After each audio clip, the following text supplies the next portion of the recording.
Well, hello to everybody again for another survival chat. We were talking about the three main items, the primary items, the blade, the flame, and the cord, and we're still on the knife. What, what would make me choose the knife I choose?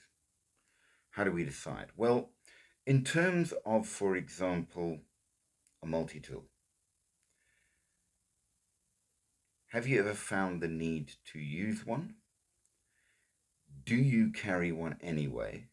And do you have the skill to use all the bits on it? Because there's no point in carrying what you're carrying if you can't actually use half the tools anyway. It's got to be something you're going to use. If you're a mechanically minded person and you're in an urban area, if you use the pliers and what have you when you do, great. If you say, well, I use a knife and occasionally the saw, go with the Victorinox. They've got some of the best folding saws in the world on them, and their knives are excellent. If you're like me, who likes a very plain blade, pick the one that suits you. The critical thing that never gets talked about on survival knives is its value and use. The other thing that's really, really important is a comfortable handle. I, back in the day, had various survival type knives.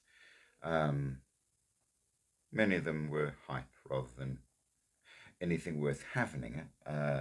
Let's be fair.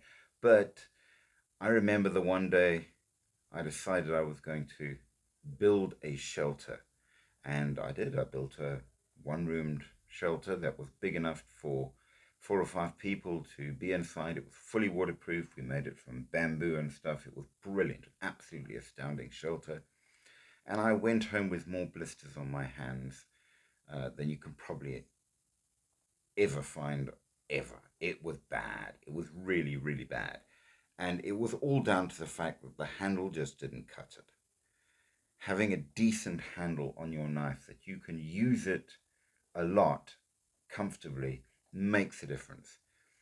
Pick something that you can and will use. I find a shorter blade, but a wider blade and a thicker blade works really well. That is the reason I chose the Honey Badger as I have, because it is a thick blade, it is a wide blade, it's an excellent choice. Um, the handle's very grippy.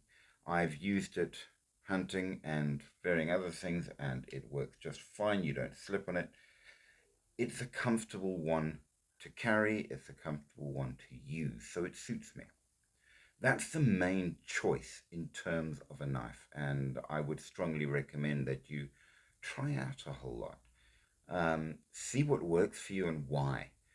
Find the knife that fits you, because ultimately, at the end of the day, when it comes to survival, it's not about the gear, it's not about the thinking, it's not about the anything, it's about you. You're the one having to do it. Everything else relates back to you, your ability, your skills, your practice. So that's what I'm going to say about the knife so far. As I say, I'm sticking with my Honey Badger as I have for a good 10 years of every single day carry, and I love it. That works for me. You've got to find what works for you. So give it a bash and see how it goes. Next up, we will talk about the flame.